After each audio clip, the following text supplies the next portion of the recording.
أعوذ بالله من الشيطان الرجيم. بسم الله الرحمن الرحيم. الحمد لله رب العالمين خالق السماء والأرضين الواحد الأحد الفرد الصمد الذي لم يتخذ صاحبة ولا ولدا والصلاة والسلام على أشرف الأنبياء والمرسلين سيدنا ومولانا أبي القاسم محمد اللهم صل على محمد وآل محمد وعلى آله الطيبين الطاهرين المعصومين الذين أذهب الله عنهم الرجس وطهرهم تطهيرا.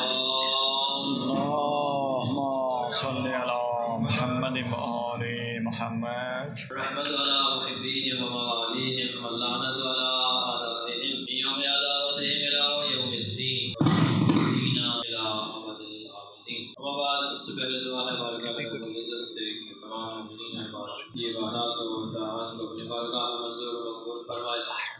پروردگار عالم ہے کہ محمد و آل محمد ہمارے گناہوں صغیرہ و کبیرہ معاف فرما.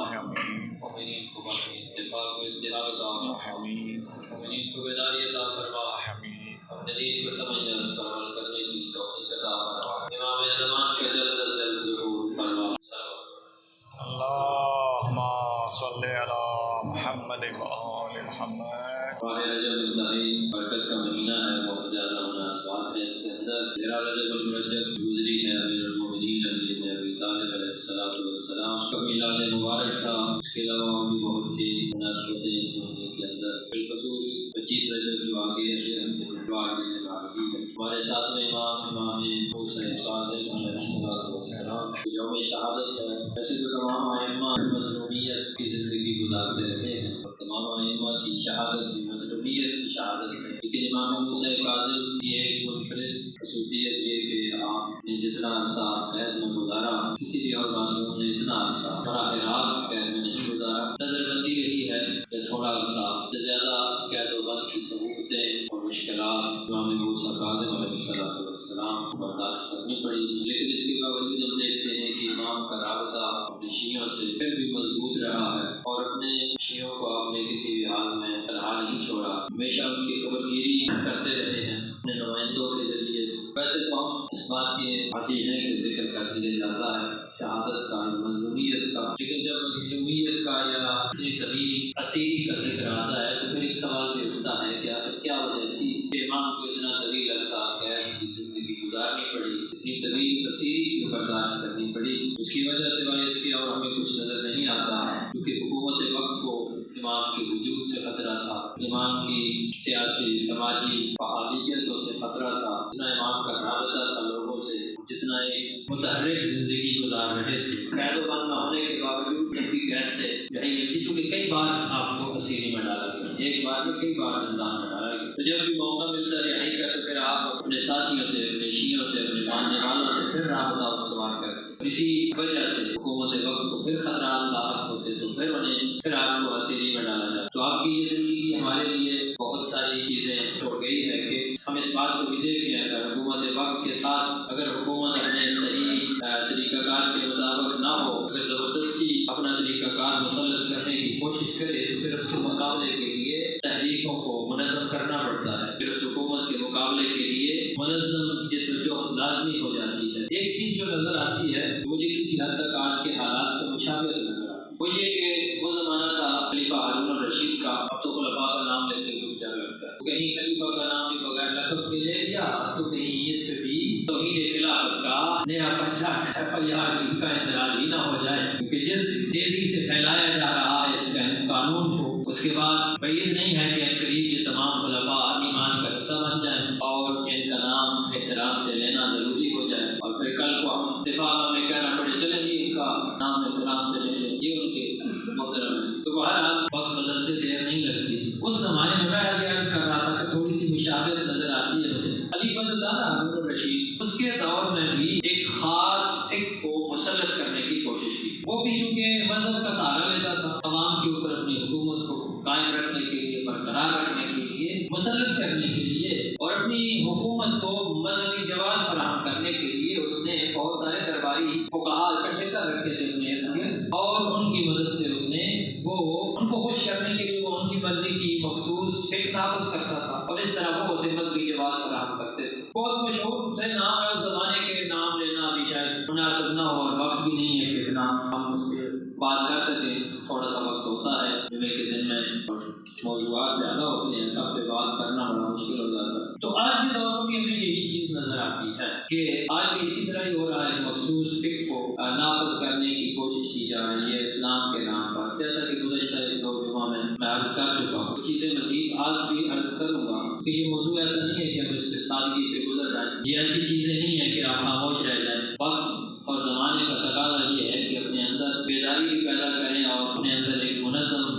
سلسلہ بھی ہو، تاکہ ہمیں معلوم ہو کہ ہم کیا کرنا چاہتے ہیں اور آئندہ ہمیں کیا کرنا چاہیے. حکومت ہائے وقت کا تو ہمیشہ یہی دستور رہا ہے کہ وہ کیا کرتی ہیں جب ان سے مذاکرات ہوتے ہیں، ٹیبل ٹاک ہوتی ہے، تو وہ کچھ لو اور کچھ دو کی پالیسی اپنا لیتے ہیں. پہلے کیا کرتے ہیں، بہت زیادہ وسیع ایک چیز کو نافذ کرنے کی کوشش کرتے ہیں، اور جب وہ چیزیں منوائی نہیں جا سکتی تو پھر کچھ نہ کچھ ایسی چیزیں وہ منوا لیتے ہیں جو ہم ماننا نہیں چاہ رہے ہوتے، لیکن ہماری مجبوری بن جاتی ہے کہ اچھا اس کو نہیں مانیں گے تو پھر وہ بھی ماننا پڑے گا، اس کو چھوڑیں گے تو کم از کم اس کو تو مان لیں. مجبوراً پیچھے ہٹنا پڑتا ہے. پیچھے ہٹتے ہٹتے ہم نے بہت ساری چیزیں گنوائی ہیں. میں نے پہلے عرض کیا تھا سید محمد طاہر دہلوی کے زمانے میں اور اس کے بعد کے زمانے میں مفتی جعفر حسین صاحب کے زمانے میں کئی چیزیں منظور ہوئی تھی نصاب کے حوالے سے، سلیبس کے حوالے سے. بھٹو دور کے اندر بھی، ایوب دور کے اندر بھی بہت ساری چیزیں منظور کروائی گئی تھی، لیکن وہ نافذ العمل نہ ہو سکی. کیوں؟ یہ ہماری سستی، یہ ہماری ناکامی ہے. ہمیں اپنے دامن میں بھی تو جھانکنا چاہیے نا. ہمیشہ ہم حکومتوں کا گلہ کرتے ہیں، ہم کیوں نہیں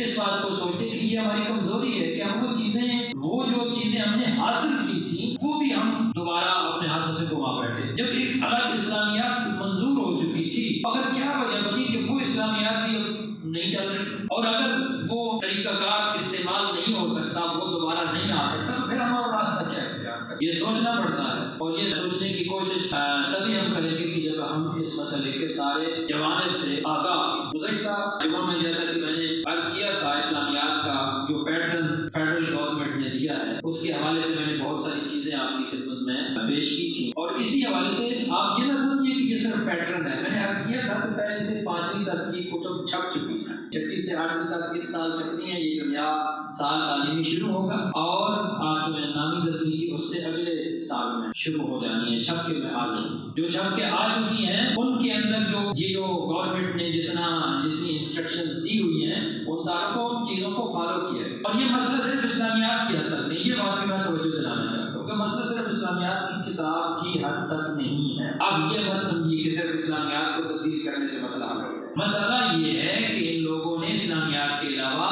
باقی کتب کے اندر بھی اپنا طریقہ کار نافذ کر رکھا ہے بڑے غیر معصوم طریقے سے. مثلا اردو کی کتابوں میں بہت سارے مضامین آ جاتے ہیں. اب اردو کیا ہے؟ وہ صرف ایک as a language, as a زبان کے طور پر آپ نے پڑھنی ہے نا. آپ نے سیکھنا ہے کہ اردو کی کیا ہے طریقہ کار، کیا ہے اس کی گرامر، کیا ہے اس کا لکھنے کا بولنے کا طریقہ کیا ہے، یہ چیزیں سیکھنی. اس کے اندر بھی انہی چیزوں کو مخصوص فقہ کو لے آیا جائے گا، اور اسی مخصوص فقہ کی شخصیات کو ہی اسلام کی نمائندہ شخصیات کے طور پر پیش کیا جائے. اور وہاں پہ ہم دیکھتے ہیں کہ مثلا پہلی سے 5ویں تک جو کتابیں آئی ہیں، ان کتابوں میں کربلا کا کہیں ذکر نہیں ہے، لیکن خلفاء کا ذکر ہے، جن کو وہ خلفائے راشدین کہتے ہیں، ان کا ذکر موجود ہے. اور پھر جیسا کہ میں نے عرض کیا تھا کہ درود کے حوالے سے جو پیٹرن دیا ہے گورنمنٹ نے، اور جو اس کے اندر انسٹرکشنز دی ہیں، اس پیٹرن کے آخر میں 6-7 انسٹرکشن مخصوص تھی، وہ میں نے گزشتہ جمعہ آپ کو پڑھ کے سنائی تھی. انہیں کے اندر جو انسٹرکشن تھی ان کو فالو اس طرح کیا گیا. ابھی مثلا میں یہ اردو کی جو 5ویں کی کتاب ہے، پنجاب کریکولم اور ٹیکسٹ بک بورڈ جو ہے نا،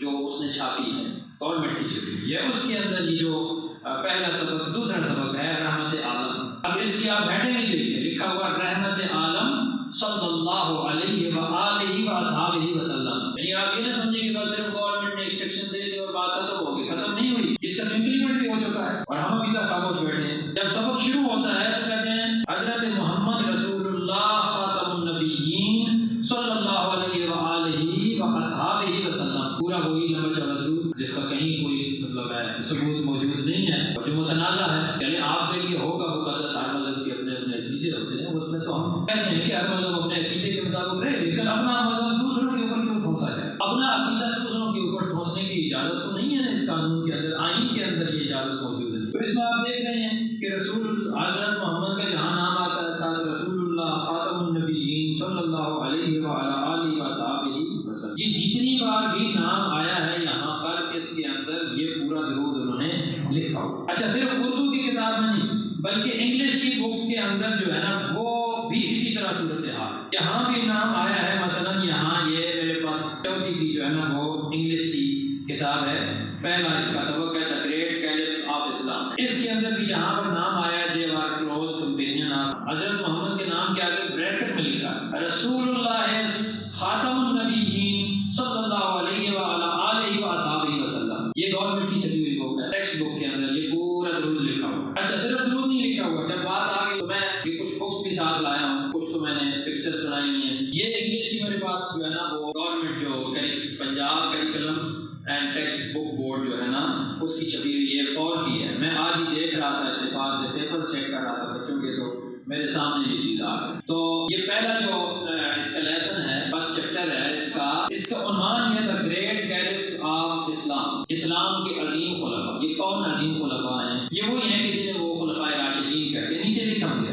The First Caliphate, راشدون کیلیفیٹ, پہلی خلافت راشدہ تھی, was ruled by the 4 راشدون caliphs, جو 4 خلیفے تھے. آگے ان سب کے نام لکھے ہوئے ہیں. پھر اس کے بعد کیا لکھا ہے, The Rashidun Caliphate lasted for 30 years. It is a role model for all Muslim rulers. جو چیز متنازع ہے وہ عرض کر. چلے آپ ان کو خلفائے راشدین مانتے ہیں, تو ہمیں کوئی اعتراض نہیں, وہ آپ کا اپنا عقیدہ ہے, صحیح ہے غلط ہے وہ مسئلہ الگ ہے, میں اس پہ ڈسکس نہیں کر رہا, کیونکہ ہم یہاں کوئی مناظرہ تو نہیں کر رہے, علم کلام کی بات تو نہیں چل رہی کہ یہ بات کریں کہ کون صحیح ہے کون غلط ہے, یہ بات نہیں ہو. عقیدے کی بات ہے, آپ کے نزدیک وہ خلفائے راشدون ہوں گے, لیکن آپ نے یہ کیوں لکھا ہے it is a role model for all Muslim rulers? یہ تو متنازع چیز ہے, ہم تو اسے قبول نہیں کرتے کہ وہ تمام لوگوں کے لیے, تمام مسلم حکمرانوں کے لیے رول ماڈل ہو. آپ نے اسلامیات کے اندر ہی صرف نہیں, انگلش کی بکس کے اندر بھی اسی چیز کو لے آئے. اب ہم اسلامیات, ہمارے علماء کرام اسلامیات کے اوپر کافی وہاں پہ مذاکرات جاری ہیں اور باتیں ہو رہی ہیں, لیکن آپ نے تو دوسری بکس کی اردو اور اسلامیات کے اندر,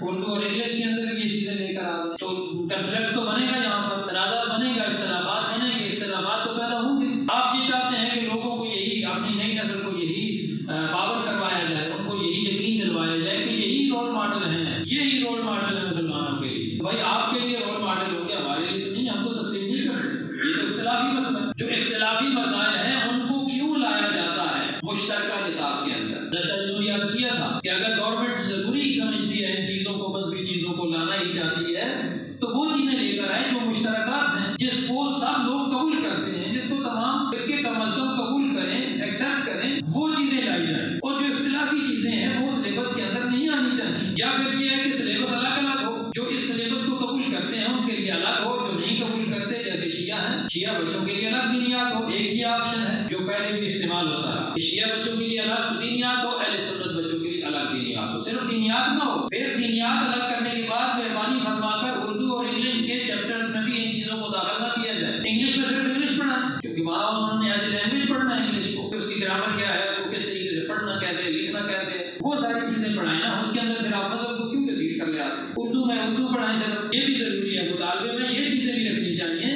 کہ اردو اور انگلش میں اور دوسرے سبجیکٹس میں ان چیزوں کو نہیں لانا چاہیے. ان سبجیکٹس کو اپنے متعلقہ جو ان کے موضوعات ہیں وہی رکھے جائیں, اور اسلامیات کے حد تک کیا کیا جائے تو اسلامیات رائج کی جائے, شیعہ اسلامیات بچوں کے لیے اور اہل سنت کے لیے. یا ایک دوسرا خیال ہے جو میں یہ سمجھتا ہوں کہ صرف مشترکات رکھی جائیں اور جو اختلافی چیزیں ہیں وہ نکال دی جائیں. بچے اپنے اپنے گھروں میں پڑھ لیتے ہیں, گھروں سے ان کو انسٹرکشن مل جاتی ہیں, اور جو گھر سے نہیں مل پاتی وہ مساجد سے مل جاتی ہیں, مدارس سے مل جاتی ہیں. ٹھیک ہے, آپ مساجد اور مدارس کے اوپر یہ کنٹرول رکھیں کہ ایک دوسرے کے خلاف نفرت نہ پھیلائی جائے. نفرت انگیز مواد پہ پابندی لگانا یہ حکومت کا فرض ہے, ہم اس پہ حکومت کے ساتھ تعاون کرتے رہتے ہیں اور کرنے کے لیے تیار بھی ہیں کہ نفرت انگیز مواد نہیں ہونے چاہیے.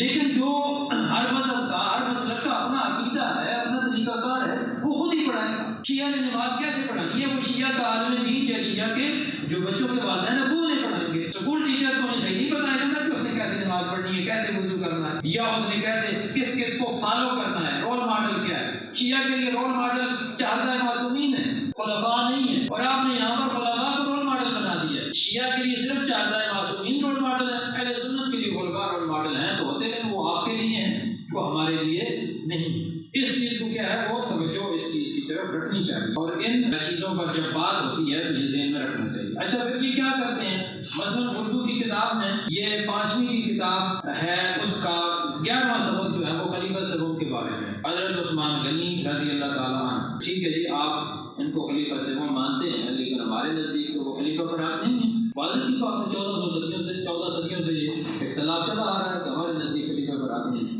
پھر صرف آپ ان کو خلیفہ تسلیم نہیں کرواتے، بلکہ کیا کہتے ہیں، اس کے اندر ایک اور متنازع چیز بھی لے کے آئے ہیں۔ وہ کہتے ہیں کہ نبی کریم صلی اللہ علیہ وآلہ واصحابہ وسلم، جو درود سارا لکھا ہوا ہے وہ پورا پڑھ کے سنا رہا ہوں، ان کی ایک صاحبزادی حضرت رقیہ رضی اللہ تعالیٰ عنہ کی شادی حضرت عثمان رضی اللہ تعالیٰ عنہ سے ہوئی۔ ان کی وفات کے بعد آپ صلی اللہ علیہ وآلہ وسلم واصحابہ وسلم کی دوسری صاحبزادی حضرت ام کلثوم رضی اللہ تعالیٰ عنہ کا نکاح بھی آپ رضی اللہ عنہ کے ساتھ ہوا۔ یہ بھی متنازع مسئلہ، ہمارے شیعہ مورخین، شیعہ فقہا، شیعہ مفسرین اس کو تسلیم نہیں کرتے۔ وہ کہتے ہیں کہ وہ حضور کی کیا تھی، لیبالغ بیٹیاں تھیں، ربیبہ بیٹیاں تھیں، وہ حضور کی سلبی بیٹیاں نہیں تھی، حضور کی سلبی بیٹی صرف ایک تھی۔ تو یہاں پھر اس متنازع مواد کو لے کر آئے ہیں کہ ان دونوں کو حضور کی بیٹیاں بنا کر گویا کہ حضرت عثمان کو پیغمبر اکرم کا داماد جو ہے نا وہ ثابت کرنا چاہتے ہیں۔ تو یہ کیا کس کے اندر ہے، یہ اسلامیات کے اندر نہیں ہے، یہ بڑی ہوشیاری سے اردو کے اندر شامل کیا ہے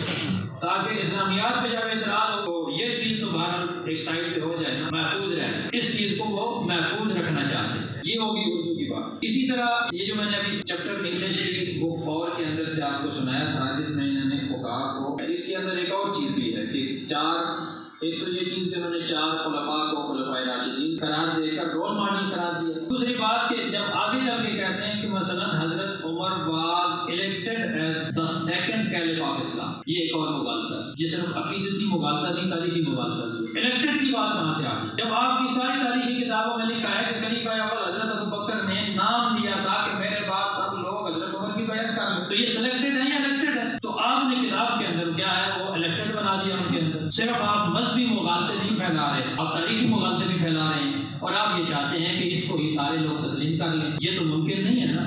اس طرح کی متنازع چیزیں اس سلیبس کے اندر بہرحال موجود ہیں۔ اچھا، جہاں ہم تنقید کرتے ہیں وہاں کچھ پازیٹیو چیزیں بھی ہوتی ہیں، جو پازیٹیو چیزیں ہیں ان کو بھی میں ذکر کر دوں، یہ نہ کہا جائے کہ مولوی صاحب صرف تنقید ہی لگے رہتے ہیں۔ جو معاشرتی علوم کے نام سے سوشل سائنسز جسے کہتے ہیں، SST یا اردو میں معاشرتی علوم کے نام سے پڑھایا جاتا ہے، اس میں کچھ چیزیں بڑی زبردست ہیں۔ مثلا اس کے اندر جو یہ چوتھی کا میرے پاس اتفاق سے آئی ہے وہ پہلا باب ہے شہریت، سٹیزن شپ۔ شہریت کے اندر انہوں نے انسانی حقوق کی بھی بات کی کہ شہریت جو ہے نا وہ